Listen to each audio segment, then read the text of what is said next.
I'm Paul Scott. I'm 5 feet 11 inches, 170 pounds, brown hair, brown eyes, not too bad looking if I do say so myself. My early years were spent growing up in California's Central Valley not far from Fresno, shoehorned in a double-wide trailer with mom and my 2 younger siblings, brother Eric and sister Janet. What was worse, our trailer lot was on the edge of a mobile home park about 500 feet from the Southern Pacific Railroad tracks. Mom got off her shift as a cashier at the Bi-Mart supermarket at 5:30 p.m., would come home and start making supper.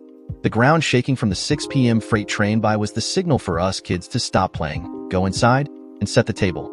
We'd moved there after my father, Jack Scott, divorced mom and took off to go live with his tramp girlfriend. So it was just mom doing the parenting. Other than his negligible child support payments, we never heard from our dad after that. Despite all the broken home turmoil, somehow my sister and I stayed out of trouble and made it through high school and college. Thanks to a modest academic scholarship, I'd graduated with a BA in marketing. My sister got a better scholarship, eventually getting her Juris Doctorate and became a lawyer. As for my little brother Eric, I can only assume got an associate's degree in douchebaggery from Shithead University. In case you haven't figured it out, while my sister got along fine with Eric, my brother and I weren't exactly close. For some reason, he'd always be jealous of my successes, despite the fact that with his blonde hair and blue eyes, he was clearly better looking.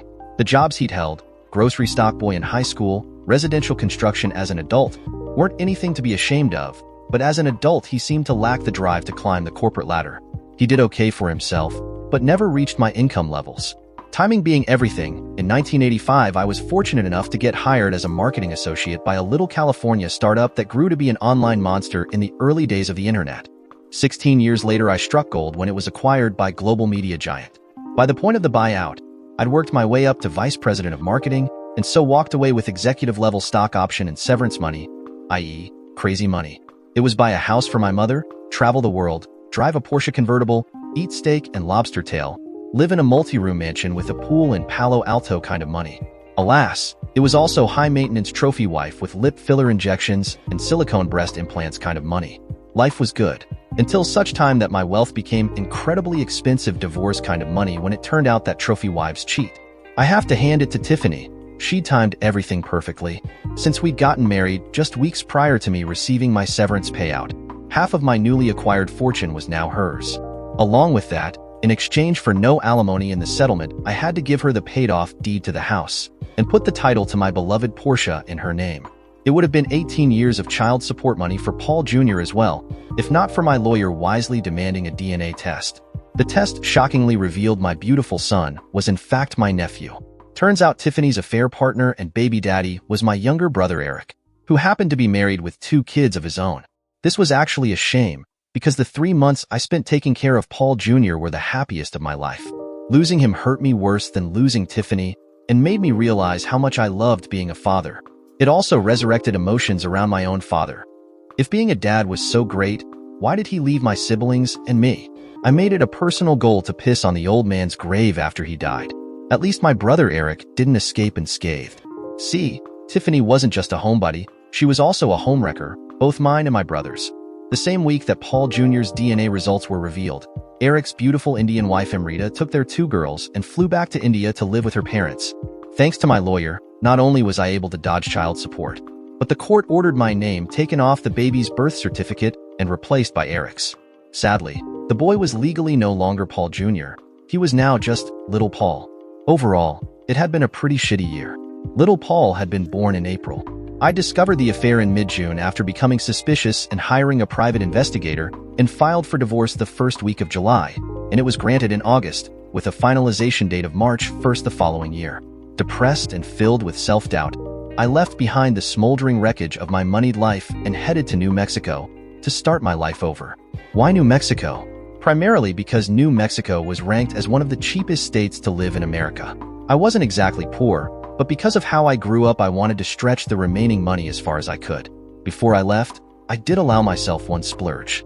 In a fit of nostalgia, I bought a mechanically restored white 1974 Volkswagen transporter van, which is what I drove all during high school and college. While the mechanical parts were restored, the body was pretty rough and patina covered, and the rips and tears in the interior panels looked worn out. This was perfect. I needed it mechanically sound, not pretty. If it looked like shit, then nobody would want to steal it. Setting off from California, I drove about 950 miles through Arizona and into New Mexico until I reached Gallup. I did the trip in 2 days, sleeping in the van one night in a truck stop in Kingman, Arizona, a popular location in the 1940s and 1950s for Hollywood westerns. Gallup had a population of about 21,000, with an average income of $35,000. Not too big, not too small and affordable. It was perfect.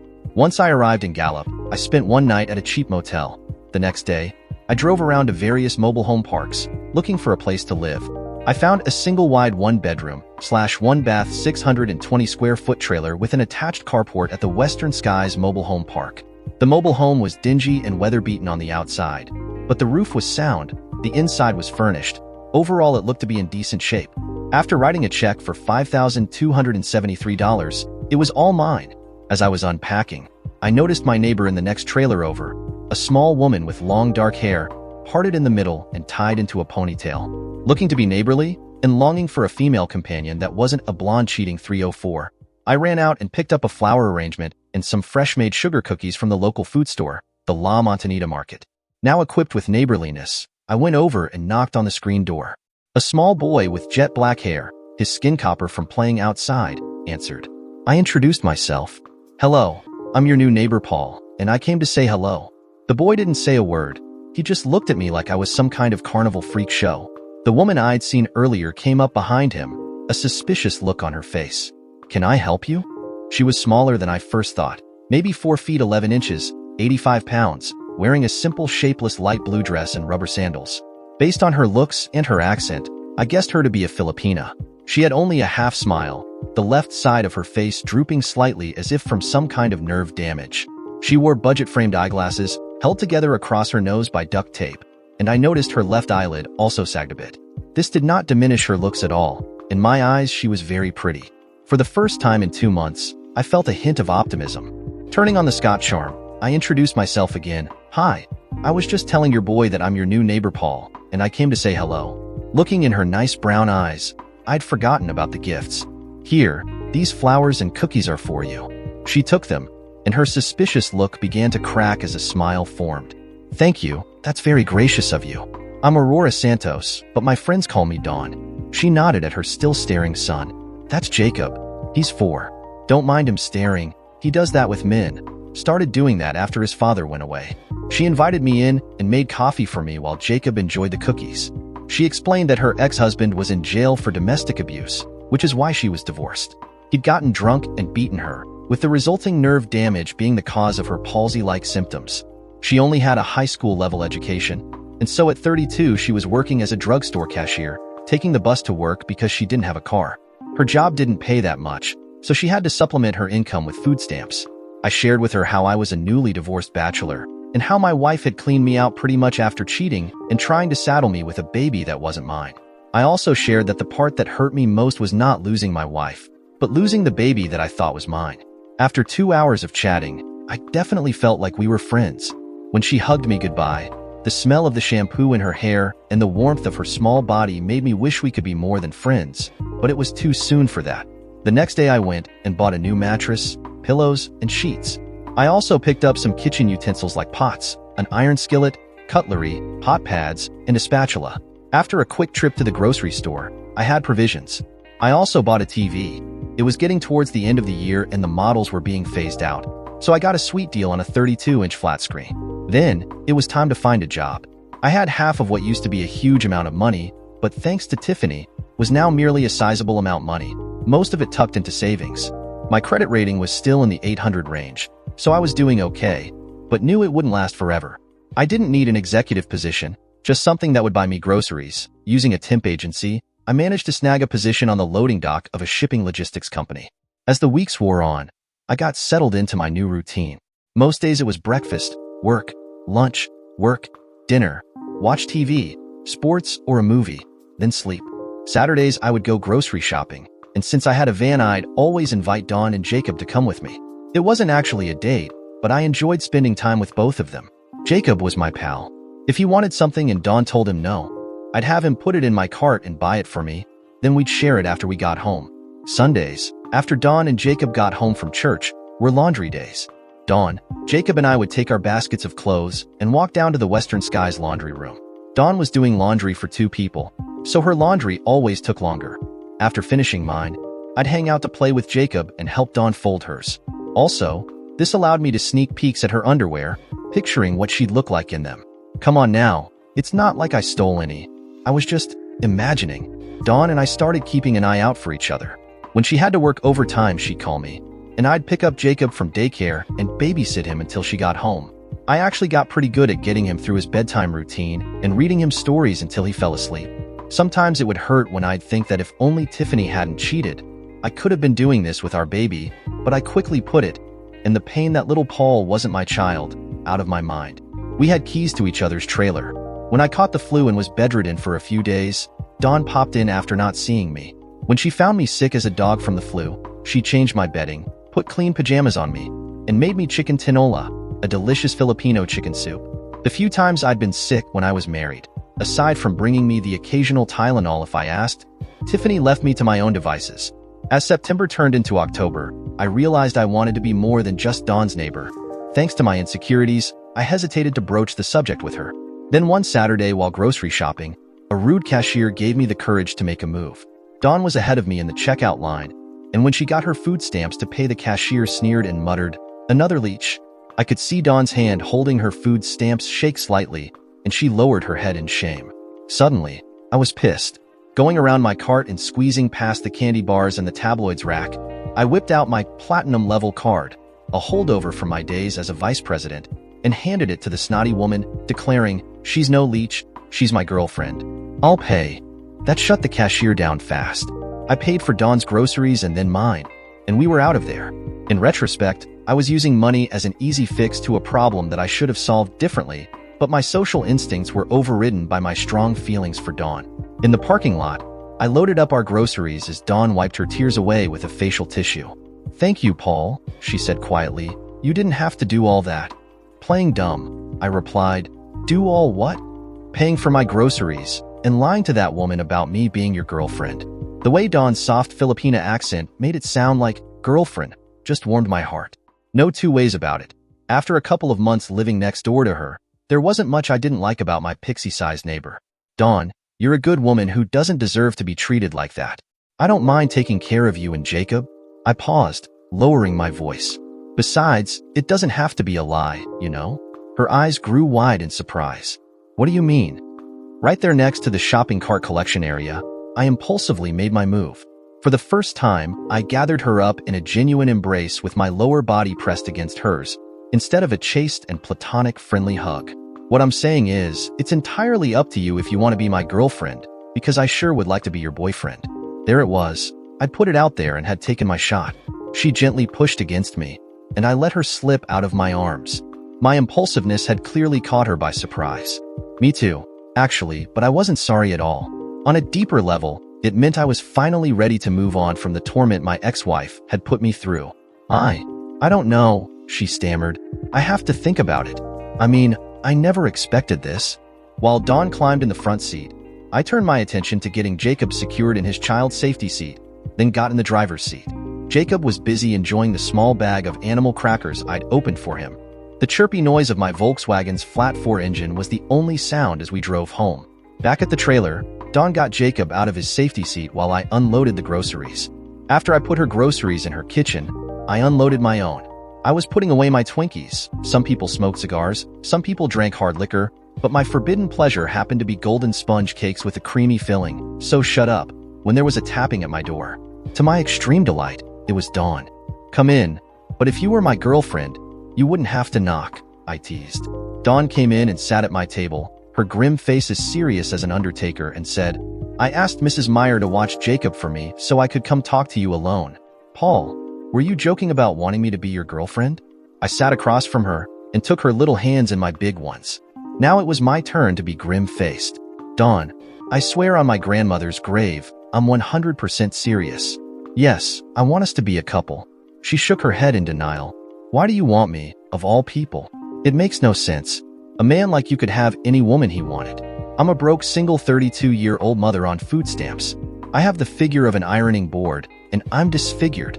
If I don't use a straw when I drink, I drool out of the left side of my mouth. My left eyelid doesn't close all the way. I have to wear an eye patch at night so it doesn't dry out while I'm sleeping. You should be embarrassed to be with me." I threw back my head and groaned in exasperation, not only at what her ex had done to her physically, but also what he'd done to her self-esteem. To persuade her she was full of shit, I gave her a piece of my mind. "Aurora Dos Santos, that's your opinion, but frankly, it's wrong. I thought you were pretty the first day we met, and as I've gotten to know you, I found out also you're sweet and kind." I got up out of my chair, walked around the table, pulled her to her feet, grasping her shoulders with my hands. "On top of everything else, I find you sexy as hell. You said I could have any woman I wanted. Well, here's a news flash, I want you." It seemed like a good time to kiss her, so I pulled her to me and did just that. Since the left corner of her mouth didn't work so well, kissing her was a different sensation, but one I definitely didn't mind. Now I held her firmly pressed into me. After our kiss ended, to belabor the point, I pressed my face into her hair and whispered, "You're flawless." I must have convinced her. She sighed, telling me, "You're a man, Paul Scott, and men are usually always wrong, but I really want to believe you." Intellectually, I was offended that her response was such a sweeping generalization about men. Then she gave me her definitive answer. "I'll be your girlfriend, but I'd like it if you started coming to Sunday Mass with me and Jacob. If you want to be my boyfriend, you need to be a good role model for my son." Pulling me close, she kissed me again. Another long, soft, and slow one. These days, I wasn't religious in the least. In fact, the last time I'd been in a church was when I got married, and given how shitty that turned out, had zero motivation to return. That last kiss, however, had given me all the motivation I needed. "Agreed," I whispered, unsure what being a role model for a small boy meant exactly, but if that's what this woman in my arms wanted, I would not disappoint her. My now brand new girlfriend interrupted my reverie, telling me, "Right now I have to go and make dinner for Jacob. Tomorrow, I need you to take me back to the store. I need a few things to make my new boyfriend a special dinner." Then she quickly kissed me again and told me, "Please take things slow with me, Paul. I really like you, but I've been through a lot. I'm afraid your feelings for me may not last. I'm not some big city Manila girl, eager to spread my legs to trap a man. As handsome as you are, my boyfriend, if you really want my heart, you're going to have to be patient with me." She turned and walked out, and I took the opportunity to admire the way her jeans clung to the curves of her little butt. I watched as she walked across our shared driveway, and for the first time since I'd met Dawn, I saw a happy spring in her step. Seeing that gave me a sense of hope. Despite what my ex thought, it was looking like I might be worthwhile after all. Maureen Meyer was a retired hairdresser who lived across the street, and was happy to babysit Jacob the next day while Dawn and I went and shopped for the groceries she needed. Since I didn't want a repeat of the condescending cashier incident, on the way to the store I stopped at an ATM and took out $200, which I then handed it to her. She tried refusing it, but I insisted, reminding her I was her boyfriend now. If I wanted to spoil her, it was my prerogative. She looked down and quietly answered, "Thank you, Paul." When we arrived at the La Montanita market, Dawn asked me to wait in the van. Since Gallup's average daytime temperature was in the mid-60s, I rolled down some windows so I wouldn't roast, then laid down and took a nap on the back bench seat. Sometime later I was awakened, first by the sound of the side door sliding open and some bags being loaded in, then the feelings of lips pressed to mine. Opening my eyes, I pulled Dawn on top of me and whispered, "I missed my girlfriend." Nuzzling into her neck, I noticed the top two buttons of her blouse were undone. "Hey," I protested. "What's up with you flashing your cleavage in the supermarket? Were you deliberately trying to be like some Manila girl and pick up men? Or were you just trying to make me jealous?" Dawn giggled, then asked, "Are you really jealous?" She gasped with pleasure as I kissed her neck, then I growled, "Damned right I'm jealous. You're my girlfriend. No way I'm letting another man have you." Dawn began to untangle herself from my embrace, reminding me there were perishables in her grocery bags, so we needed to get them home. Before she got back in the front passenger seat, she gave me another kiss, telling me, "You're doing a great job of being my boyfriend." Her praise made me insanely happy for some reason. When we got back to our trailers, she retrieved Jacob from Mrs. Meyer across the street, then banished the two of us to my trailer while she went back into her trailer to cook. We watched a Disney movie, then played a board game, Chutes and Ladders. It was warm enough to keep our windows open, and there was a wonderful smell of roast pork and fresh biscuits. Finally, she called us back over. The delicious smells were overwhelming, and I said, "This smells great. What are we having?" A huge smile on his face, Jacob was first to the table, and Dawn quickly dished him up a plate of the delicious food she prepared. I sat down, and she unfolded a cloth napkin and laid it in my lap. Kissing my cheek, she explained, "It's machado, a Philippine dish my mother taught me to make. It's made with beef chuck roast with strips of pork fat inserted into it, then marinated. After marination you sear it, then braise and baste in a mixture of more marinade and large stewed tomatoes. The leftover marinade is cooked down to a gravy. There are also fresh-made biscuits, and for dessert, a kind of chocolate rice pudding called champorado." I was stunned. Dawn had gone all out. She was still standing next to me, so I put my arms around her slim hips and hugged her. "Sweetie, this must have been a ton of work. What did I do to deserve it?" Kissing me lightly on the top of my head, she told me, "You're my man now, taking care of me and my son without my asking. This morning you said as my boyfriend you could spoil me if you wanted. Well, it works both ways. As your girlfriend, I can spoil you if I want." Hearing that, I impulsively pushed back my chair and pulled Dawn into my lap, then asked Jacob, "Hey, little buddy, is it okay if I kiss your mother?" With his mouth crammed full of machado and biscuits, Jacob could only smile and nod enthusiastically. With one hand pressed to her belly to hold her steadily on my lap, I used my other hand to guide her mouth to mine and gave her the softest, most loving kiss I could summon. It might have lasted a minute or more. I couldn't really tell because I just did not want it to end. When our kiss finally ended, I whispered, "Aurora Don Santos, get used to me, because I am absolutely falling in love with you." I now realized that I had everything a man could ask for. A decent job, a fine meal, a boy who looked up to me even if I wasn't his father, and most importantly, a good woman, one who would never cheat on me. I felt a pang of remorse at the thought how once upon a time, if only Tiffany had stayed faithful, I could have had most of this. Not the meal, she was a god-awful cook, but it was not to be. Dawn's reaction to my declaration of love was to lean in and kiss me again, soft and tender like before. Finally, she broke the kiss off, a little drool trailing from the left side of her mouth. I dabbed at it lovingly with my napkin, kissing her again lightly. "You need to eat your machado before it gets cold," she softly chided, then slid out of my arms and filled my plate for me. The dinner and dessert were delicious, of course. Afterwards, I started cleaning up the dishes while Dawn took Jacob through brushing his teeth and getting him ready for bed. She came back in the kitchen just as I was about to start on pots and pans after finishing the dishes and silverware. Taking the dish towel, she wrapped it around my neck and pulled me in for a quick kiss, then smirked and said, "Your services are required in my son's room. Jacob wants you to help him say his goodnight prayers." I walked to the back of the trailer to the little man's room, where I found him on his knees with his hands devoutly folded, wanting me to join him in prayer. I had no choice but to take one for the team. I knelt down next to him, his voice serious. Jacob intoned, "God bless Mommy, God bless Lola and Lolo back in the Philippines, God bless Mrs. Meyer for taking care of me, and God bless Mr. Paul for playing with me and making Mommy happy again. Amen." He stopped and looked at me, and I realized that was my cue. Closing my eyes and folding my hands as Jacob had, I prayed, "God bless my sister Janet and my mom. God bless Mrs. Meyer for being a good neighbor. God bless Jacob for being my new friend," and I thought, holy crap, what do I say about the boy's mother that God and Jacob would want to hear? I struggled to think as I prayed, "God bless Dawn for showing me I could love again. Amen." I must have gotten it right because Jacob stood up and hugged my neck. I picked him up and tucked him in, then kissed his little forehead. "Good night, little buddy." "Good night, Mr. Paul." Then he added, "Tell Mommy she still needs to kiss me goodnight too." I nodded, then walked back to the kitchen. Dawn turned to me as she was finishing up the pans. Placing my hands under her armpits, I lifted her up, then lowered her down to my waiting lips. Damn, my life was becoming a Hallmark movie.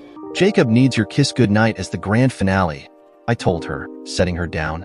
Before she could get away, I hugged her and whispered, "Don't be gone too long. You don't want your boyfriend to get lonely." She pointed at the living area. "You go sit on the couch and keep your lap open. Your girlfriend will be right back." Slipping out of my arms, she went to Jacob's room while I stretched out on the sofa and turned on the television to watch basketball. A couple of minutes later, I had a lap full of women. Whatever game was on TV totally forgotten as we made out like a couple of college kids. Things really got heated.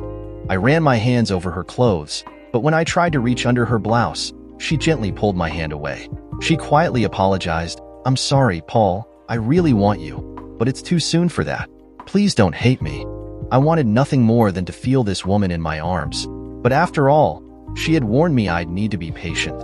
I held her close, cradling her head on my chest as I calmed my lust. Kissing the top of her head, I told her, "I understand. I don't hate you. I meant it when I said I was falling in love with you. I get that you need time, and I promise I'll be patient. She buried her face in my chest and began to cry quietly, her tears dampening my shirt. Like a trailer park shroud of Turin, my shirt was sacred now. After taking it off, I'd never wash it or wear it again. After a while, Dawn stopped crying and got up so I could leave. I got up and walked to the door, but when I turned to thank her again for the wonderful meal, she pulled me down and kissed me again. After the kiss, she opened the door for me, kissed my cheek and whispered, "Thank you for being patient with me.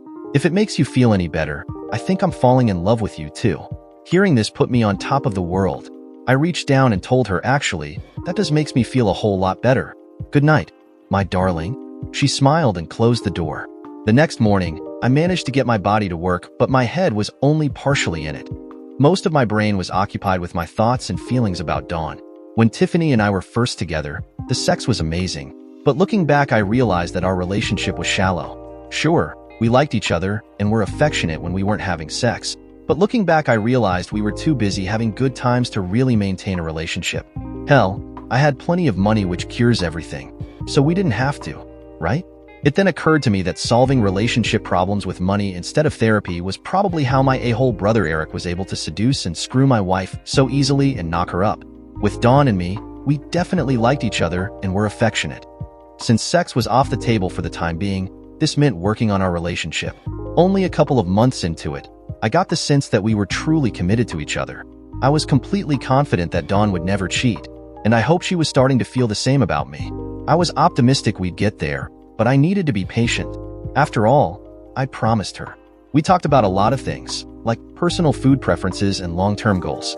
Gallup was just a temporary spot for both of us, and we'd move, hopefully together, when the time was right. Since we weren't having sex, I didn't want to put any pressure on Dawn about my big goal, having a baby and being a father. I tasted it for a little while with little Paul, until my gold-digging cheater wife snatched it away from me. Just the brief sampling of loving that little human lump had changed me. I was already 37, and wanted to experience it again before I reached the point where people in public would ask me, "Is that your grandchild?"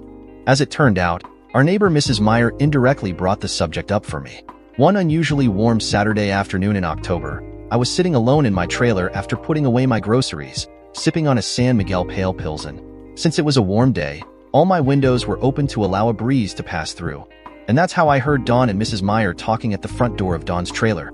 Dawn had apparently just paid Mrs. Meyer for babysitting this week, and they were making small talk until Mrs. Meyer switched into giving her opinion on Dawn's life.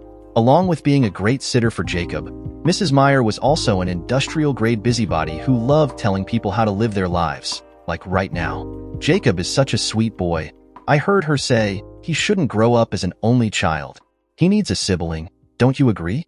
I heard Dawn reply, "A brother or sister would be nice." "Yes, but I'm not in a position to." Mrs. Meyer laughed. "Not in a position? Darling, you got yourself a man who's crazy about you. You'd better get in a position, preferably under him." "Yes, Paul's my boyfriend, but we haven't." "Oh, I know.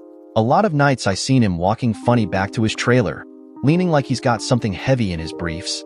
Man, forget security cameras. Apparently Mrs. Meyer saw everything."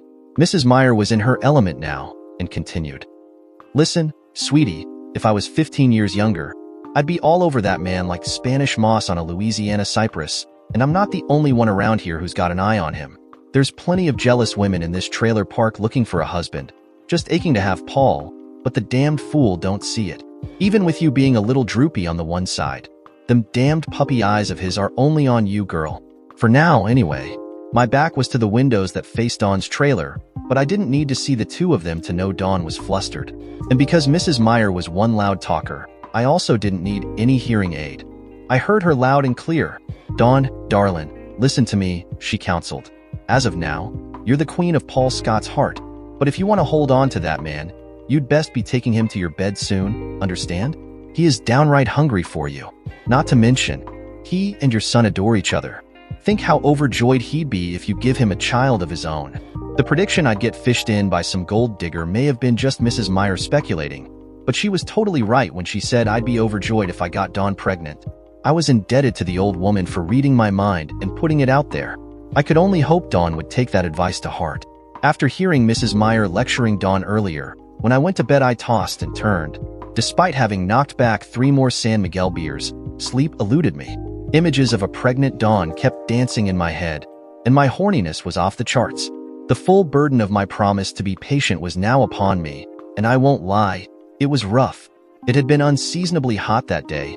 Rain was in the forecast, the humidity was high, but the night brought little relief. I heard the tiny clicking of a key in my door. Dawn was the only other person with a key, so I lay on my back, feigning sleep to see what she was up to. I heard her remove her shoes.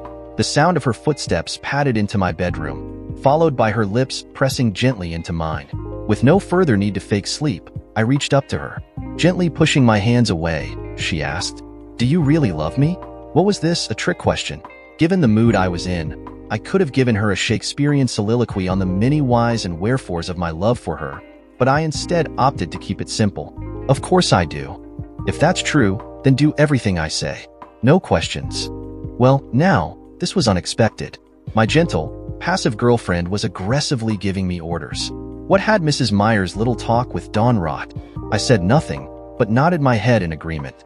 The streetlights of the trailer park coming in through the window provided faint illumination. Enough so I could see Dawn had her hair up in a loose bun and was wearing her well-worn old bathrobe. As far as I was concerned, the Victoria's Secret angels had nothing on her. She reached in the robe pocket, pulled out a dollar store sleep mask, and put it on me as a blindfold. Okay, things were really getting interesting. What about your ex-wife? What if she wants to reconcile? I angrily thrashed my head from side to side in denial. No, my cheating witch of an ex is nothing to me. After what she did, I'll never go back to her. She continued to interrogate me. What about the women here in the trailer park? Mrs. Meyer told me several of them want to sleep with you. They're prettier than me, and they'll happily spread their legs for you. Just think, you wouldn't have to wait anymore. Trying to clear my head, I responded as best as my lust-fogged brain would allow. Dawn, please, honey, I don't know what you're getting at, but believe me, I'm all yours. I don't want anyone else. Then I remembered what I'd said during my goodnight prayers with Jacob. I'll never leave you, because you showed me I could love again. Suddenly, Dawn's lips were on mine. I heard her soft voice again. I know it's been hard for you to wait, Paul. It's been hard for me too. Every time we kiss, I want you so badly, but there's so much trauma I'm dealing with from my ex. So many bad memories. This was the first thing she'd ever mentioned about her abuse, and I was horrified. Dawn, you know I'll never force you to do anything against your will, right? Yes, I know that. Since we met, you've been loving and kind to me. You make me happy, even Jacob noticed it. But as much as I want to make love with you, I still don't feel ready. You've been so wonderfully patient, though. After Mrs. Meyer told me other women were after you, I wanted to give you some relief. Oh, you definitely did, I swear. If you'll untie me, I'd like to return the favor. I'm sorry, my love, but still, I'm not ready for you that way. My heart sank, but then she added, but I have another idea. I was all ears now. What do you have in mind? You just lay there and listen. Okay, sounded simple. I nodded in agreement. She told me about her past life and I listened. When I took off the sleep mask, I saw her tying up her robe. I have to get back to my trailer, she explained. Jacob will wake soon. I can't leave him alone. Modestly clutching the top of her robe closed, she bent over to give me a kiss. I do love you, Paul. We'll be together soon, I promise. After our early morning interlude, I was even more enamored with Dawn. Whenever we were together at home, I took every opportunity to caress her. Jacob and I even came up with a game. If I gave Dawn a kiss, I'd ask Jacob, "What day is it?" If he decided it was double kiss day, then I kissed Dawn a second time. I think he got a real kick out of being able to decide how many kisses his mommy got. When we would go out together, I became even more possessive and protective. Since I felt things were really getting serious between us, I pulled $2,500 out of my savings and bought her a 2014 Toyota Corolla so she didn't have to take the bus to her job at the drugstore anymore. Like my Volkswagen Transporter, the exterior was rough, but I'd paid a mechanic to give it a good going over and make sure it was safe and mechanically sound. When I gave it to her, Dawn laughed, then cried, then took me into her trailer where we made out like a couple of kids on our first date. I also made an appointment and took Dawn to the eye doctor's. He gave her some medicated eye drops to use before bedtime for her nighttime dryness problem so she could forego the eye patch. We also ordered her new glasses, and a couple of weeks later her broken ones were replaced by some Dolce & Gabbana tortoiseshell designer frames. Her formerly low-budget look transformed into a naughty librarian look overnight. She was so hot. The first night, I kept asking her to shush me and make me pay overdue fines. Things at work were also going well. Because I was doing a good job, the company converted me from part-time temporary worker to full-time status with benefits, plus I got a raise. A month later, I got promoted to shipping supervisor. I was moving up.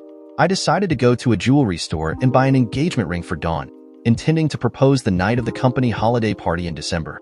My divorce wasn't officially going to be final until March, but since reconciliation was totally out of the question, I thought there was no harm in at least getting engaged. Besides making me deliriously happy, I figured that a diamond on Dawn's finger would also go a long way towards calming her fears about our relationship not lasting. At our little Thanksgiving dinner, when I asked Dawn to be my date to the company holiday party, she was a little torn at first. She knew I wouldn't go without her, but she felt like none of her clothes were nice enough. That was an easy problem to solve. I asked my new best friend Mrs. Meyer where a good place was to buy a nice dress for Dawn, and it turned out that her sister, Betty Ward, was a retired seamstress who lived a few miles away. Mrs. Meyer made a quick call. Betty came over for measurements, and in 2 weeks came back with a party dress. So as not to spoil the surprise, they didn't allow me to see it, just pay for it. On the night of the party, when I walked next door to pick up Dawn, Mrs. Meyer was already there, having been asked to babysit Jacob while we were out. When I told her the party would probably be over by midnight, she let out a laugh and told me, "Paul, if you bring her home before morning, there's something seriously wrong with you." Then I heard Dawn's soft voice, "I'm ready, Paul." I turned, and my eyes almost popped out of my head. The dress Betty had made her was bright red knee-length and low-backed with one shoulder sleeve that, while modestly concealing her cleavage, left the other shoulder tantalizingly bare. The dress hugged Dawn's every curve, clearly disproving her claim that she had the figure of an ironing board. She most certainly did not, and I silently thanked my lucky stars that she was with me and not some other guy. I was wearing a charcoal-colored wool suit, tailor-made in Hong Kong, left over from my days as a vice president, yet I felt like a 170-pound muddy rock standing next to my stunning date. It was evident Mrs. Meyer had unretired herself long enough to put Dawn's long dark hair into a braided side bun.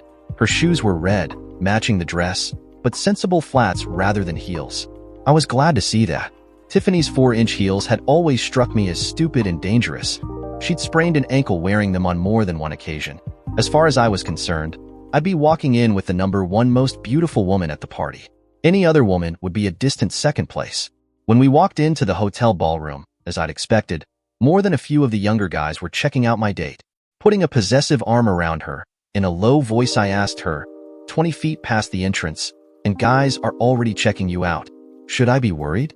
Taking my hand in hers, she kissed the back of it and replied, "Paul, I'm not Tiffany. You'll never have to worry about me." We found 2 open chairs at one of the tables. I pulled out her chair for her, then got us a couple of glasses of champagne. The DJ welcomed everyone, announced it was time to dance, and began with a slow song. Dawn and I got up to dance, and continued dancing when the first song ended and another slow one started. Once the music got faster and louder, we took our seats. One of the younger executives from accounting asked Dawn to dance, but before my jealous hackles raised, she politely refused him. When another executive from sales asked her to dance, I decided to stop acting like a jealous fool and encouraged her to go for one dance. It was a slower song, and I watched him draw Dawn in close. Holding back my possessive instincts, I kept my eye on them. If his hands went anywhere near her body, I'd break them off. They weren't on the dance floor long before he bent his head down and whispered something in her ear. I was anxiously imagining what it was he was saying, but before my jealous instincts got out of hand, Dawn pulled away from him and came straight to our table, visibly upset. Sitting down, she angrily blurted out, "That man invited me upstairs to his room later. He doesn't even know me." Inwardly, I breathed a sigh of relief, quickly switching my boyfriend mood from jealous to concerned. "Are you all right?" "Yes, I'm fine." I told him the only man I was interested in sharing a bed with was the man that brought me, and then I walked away. It took me a second to process what she just told me. My head spinning, I managed to say, "Dawn, are you saying that?" Before I could get anything else out, my date slipped into my lap and pulled my face to hers, giving me the kind of kiss every man in love dreams about. "Yes," she whispered. "You've been loving and patient with me, doing everything you can to make me feel secure. I'm not afraid anymore, Paul. Let's get a room and go upstairs." It's safe to say that the second chapter of my life story began in room 538 of the historic El Rancho Hotel on Route 66. When we got into the room, I took a small bottle of champagne from the minibar, expensive, yes, but frankly, my passion didn't care how much it cost. Poured us each a glass and took her out on the balcony. The sun had gone down, but from where we were standing, we had a nice view of the city skyline, illuminated by the various building lights. As I stood with my arms wrapped around her from behind, I reflected on where time had brought me. Months ago, I'd been a wreck, devastated by my wife and brother's betrayal and stripped of half my fortune. Now, I'd reset my life. The money I'd taken from my divorce was basically a nest egg for the future. I had a decent job. Most importantly, I was with a woman who'd restored my self-confidence, one that I couldn't wait to be married to. Married to? Yikes. I realized I still had a job to do. The air was getting cooler, so I reached for her shawl to cover her, then got down on one knee and took the ring box out of my coat pocket. Lost in her own thoughts, she remained standing with her back to me, looking out at the city lights. I mischievously tickled her butt, and that certainly got her attention. She laughed and whirled around, demanding, "Paul, what are you doing?" Her statement died mid-sentence when she saw me on one knee holding the ring box, her hands flying to her mouth. Before I could say anything, she burst into tears. Happy ones, I hoped. Aurora Dawn Santos, I told her, when I met you, I was at my lowest. Because of you, that changed. I was overjoyed that you agreed to be my girlfriend, but that night when you made Machado for me, I wanted to be with you forever. Will you marry me? She continued crying, but nodded yes and held out her left hand. I placed the ring on it, then picked her up and carried her to the bed. We spent the remainder of the evening, and as well as some early morning hours, enthusiastically practicing the art of conception before collapsing from exhaustion. My new fiancé was certainly committed to giving me what I wanted. We woke up in time for breakfast, then afterward she requested a late checkout so we could give it one more try. This time she kept her naughty librarian glasses on, fining me 25 cents and shushing me to silence every time I groaned. Coming home around noon still wearing our party clothes certainly raised some eyebrows of the gossip mongers in the Western Skies mobile home park. Given Dawn's wholesome church-going quiet single mother reputation, I'm sure that everyone assumed I had corrupted and defiled her. All the disapproving scowls directed at me turned to happy grins, however, when my fiancée showed off her engagement ring. Mrs. Meyer was quite pleased as well, and Jacob was thrilled that I was going to marry his mommy and be his new daddy. Now that I'd put a ring on Dawn's finger, it was no longer necessary to hide our sleeping together. If Jacob was in the trailer with us, at bedtime after he was tucked in, we would exercise restraint and just kiss and caress in bed. If somehow those kisses and caresses led to something more, well, good for me. Dawn surprised the heck out of me at St. Francis Church 5 Sundays later. Father Thomas had given a sermon on Genesis 1 verse 28, all about being fruitful and multiplying. At the end of the Mass was the monthly blessing of the parish's expectant mothers. When he called all the pregnant mothers to come up for the blessing, Dawn stood up and joined them. It took every ounce of self-restraint for me not to jump up and shout for joy. She wasn't showing yet, so Jacob was a little confused. My hands were still shaking as I explained he was going to be a big brother soon. After the blessing, she came back. I threw my arms around her. "I love you with all my heart," was all I could say. In a few weeks, I'd be totally free of Tiffany and able to marry my new wife and, just as importantly, the mother of my children. It was late February, 3 weeks or so away from my divorce from Tiffany being finalized, and I couldn't wait to marry Dawn. My fiancée was now about 12 weeks along. Given her tiny size, her baby bump was already showing, and I made sure to sing to it and kiss it every night. It felt so good to know this baby was truly my child. Only the size of a tennis ball, there was already nothing I wouldn't do for it. There was no way in hell my brother could take this child away from me. Just as I thought things were going smoothly, one Saturday while we were out grocery shopping, my cell phone rang. Caller ID told me it was my younger sister Janet calling. This in itself was very unusual. Janet lived in San Diego, and the last time we'd seen each other was at Mom's place for Christmas dinner, right before my marriage had been blown to hell. I'd heard nothing from her when I filed for the divorce, which was not unexpected. Janet and my a-hole brother were really close when we were growing up, so I expected she'd support him. This call meant either there was something wrong with Mom, or my piece of shit brother either needed to borrow money or he needed a kidney donor. If the call was about Mom, then we had something to discuss. If this call was about Eric, there was absolutely nothing to discuss, and I'd end the call immediately. "What's up, Janet? Is Mom okay?" "Yes, she's fine." "Great. Thanks for calling." "Paul, wait. Don't hang up." "Sis, you know damned well I have zero interest in our piece of shit brother. Unless you're calling to tell me he's dead. We're done talking." Scott's not in the US. He wants his wife and girls back, so he's gone to India to beg AITA to forgive him. I had to laugh at the idea that my brother could be sorry about anything. The word didn't even exist in his vocabulary. I could care less if that backstabbing a-hole dies. If he's in India, I hope he gets bitten by a cobra. Goodbye, Janet. I ended the call. Dawn wandered back over from the produce section and saw I was upset. I explained how my sister called and I'd cut her off when my cell phone rang again. Janet again. Geez Louise. I accepted the call and snapped. I told you, sis, I don't give a crap about Eric. Why the hell are you calling me? Paul, please don't cut me off. I'm not calling about Eric. I'm calling about Paul Jr. When she called him that, I could feel my warm, happy heart transform into a glacier. His name is just Paul. He's not my son. In case you've forgotten, my name is no longer on the birth certificate. Eric's is. Would you like to screw off now? Or did you want to piss me off a little more? Damn it, Paul, listen. Eric wrecked your life, and I can't make any excuses, so I won't even try. But our nephew never did anything. He's innocent. He needs our help. I flared up and shouted, "Oh, please, Janet. That little hell spawn is no relative of mine. He's dead to me, just like his parents." I didn't mean it when I called little Paul a hell spawn. He was just an innocent baby, after all. The mention of his name was a reminder of how much it hurt to lose him, and I wanted to lash out at Tiffany. By now I was getting so loud. I'm sure even the guy on the loading dock heard me. I shut my phone off, gathered up Dawn, Jacob, and our groceries. We paid and left. For the rest of the evening, with all the bad feelings the call had dredged up, I was in an incredibly foul mood. And clearly it affected my two favorite people in the whole world. This, of course, made me feel even worse. During Jacob's goodnight prayers, as usual, he blessed his mom, his grandparents in the Philippines, and Mrs. Meyer. But when he came to me, he said, "God bless my new daddy, and please don't let him forget he loves me." At this point, I broke.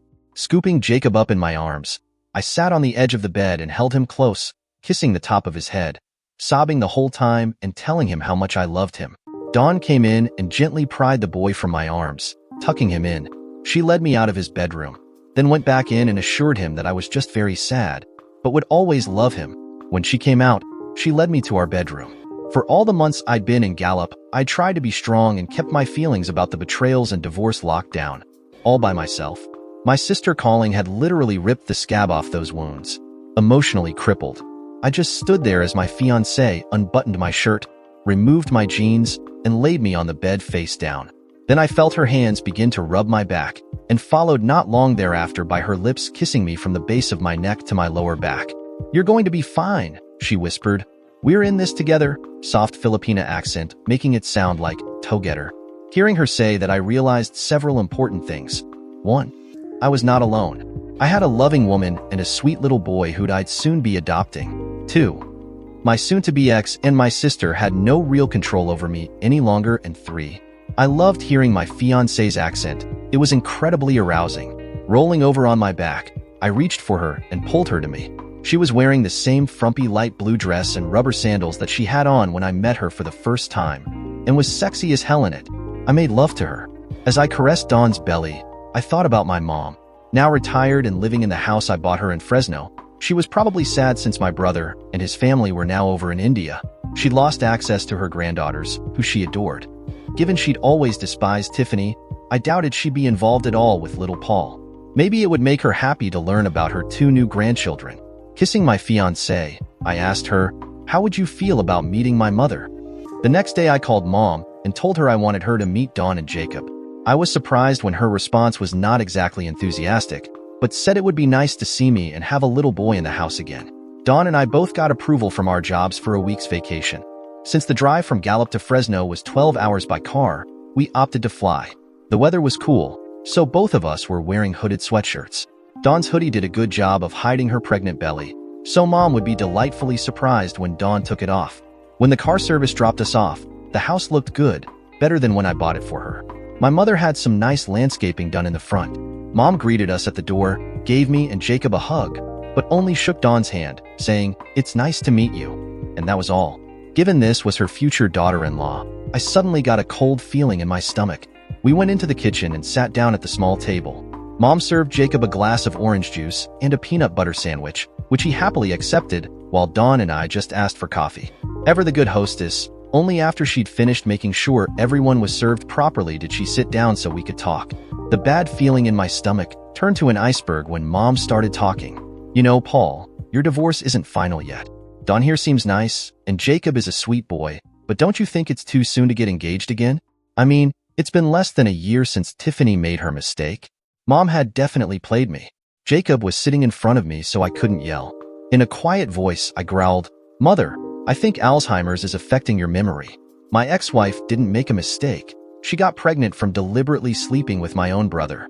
And no, it's not too soon. In a few weeks, my divorce will be final, and I'll be starting my new life with a woman who loves me." Mom leaned over and patted Dawn on the hand. "I'm sure Dawn is very loving and kind, but you had a good life before Tiffany's bad decision. I just don't think you should rush into things. After all, it's still not too late to consider reconciliation." That last word hit me like a Mack truck.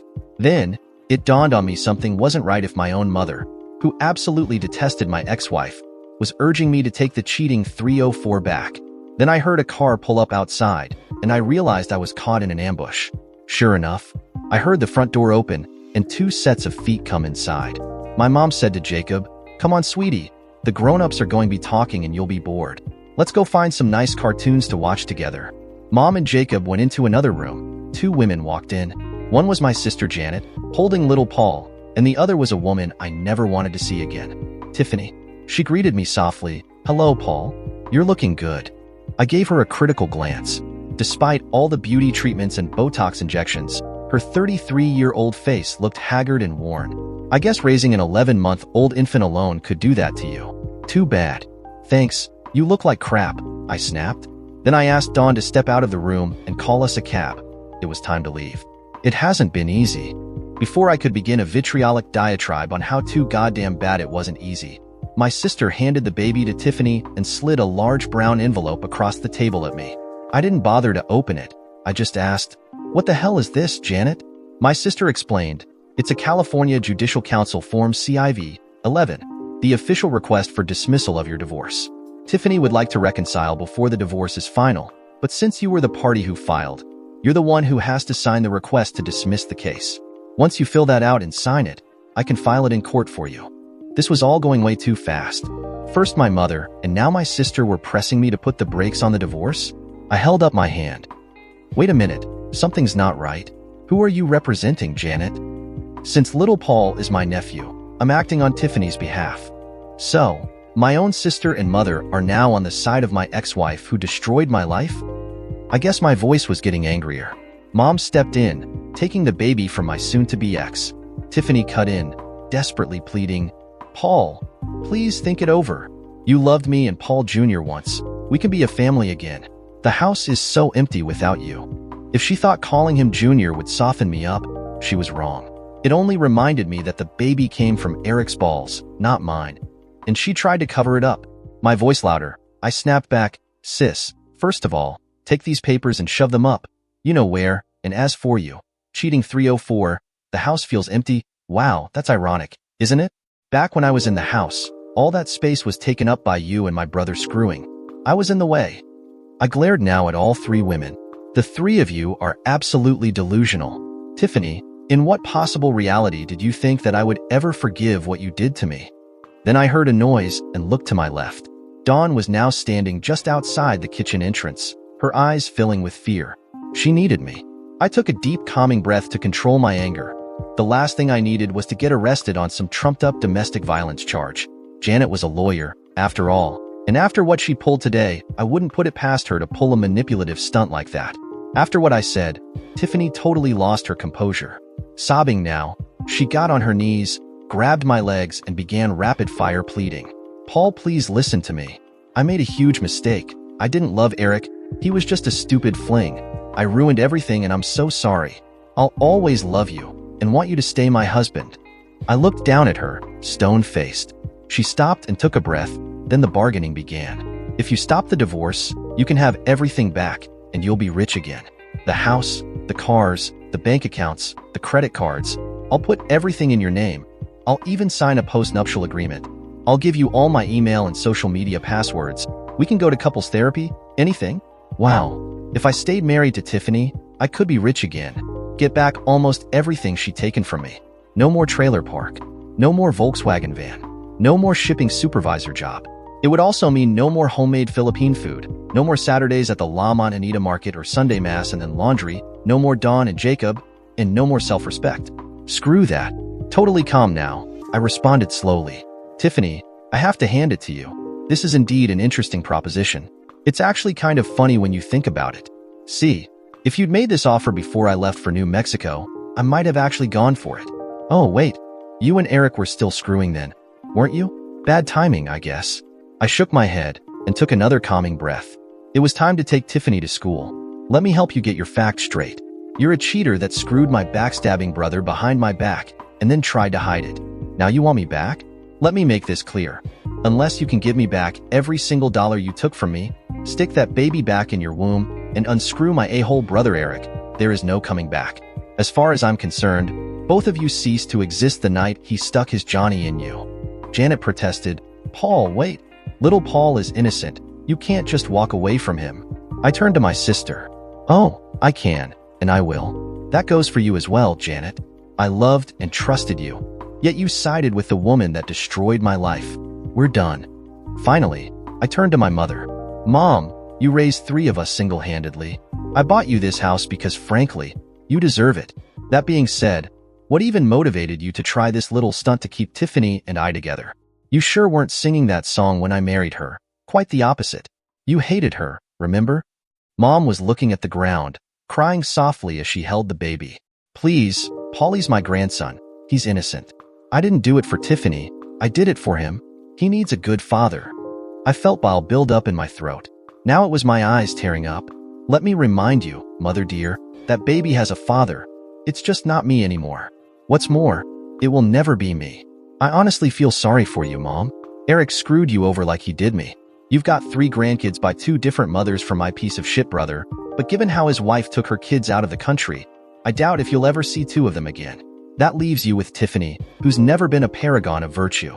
And until you disown my little brother, you'll never see my children again. No matter what you do, you lose. Shocked, Mom gasped. What do you mean? There's more than just Jacob? Dawn stepped in, holding Jacob's hand.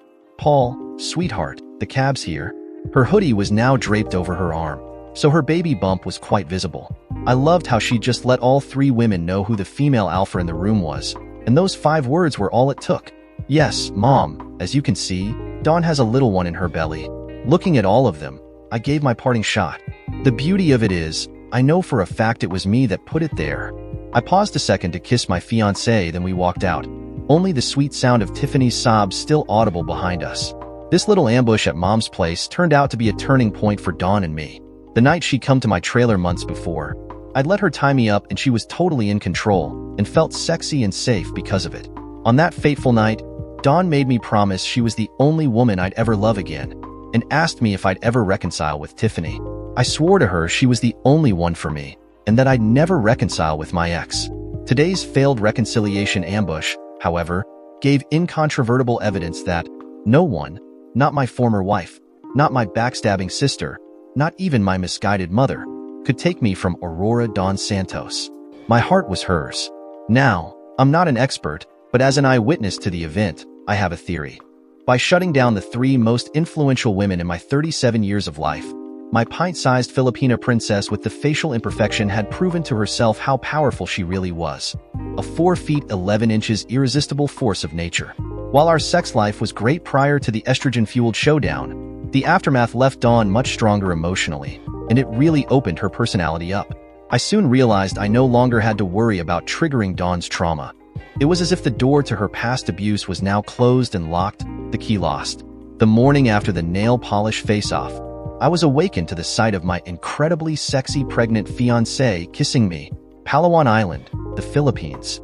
The sound of a rooster crowing, carried by the warm Palawan breeze, came in through the window of our hotel in El Nido. The rooster was too late, as we were already awake. My bride, buried in mountain of pillows for comfort. As a wedding gift, I'd surprised Dawn with a honeymoon back to the Philippines. Jacob was staying with his Lola and Lolo in Zamboanga City, and I don't know who was happier about it, Dawn's parents or their grandson. Money-wise, the trip didn't do a lot of damage to my savings, maybe just a good-sized dent. Besides, this was all to please my Zamboangan princess and her precious belly cargo, who we decided to name Tala, Tagalog, for Bright Star. With 3 months remaining in her pregnancy, I was sparing no effort or expense to pamper them. We would explore El Nido's white sand beaches, coral reefs, and limestone cliffs during the day and dine like royalty in the evenings. Then, every night before bed, I'd rub her expanding belly with a lavender massage oil that a friend gave her at a baby shower at her parents'. In the bedroom, thanks to her new confidence, my wife had become even more adventurous and aggressive. As for work, we both quit our jobs right before the honeymoon. I'd gotten a call from my former boss asking me to join him in a new software-as-a-service (SaaS) startup in California at a salary that dwarfed what Dawn and I currently made at our jobs combined. I happily accepted.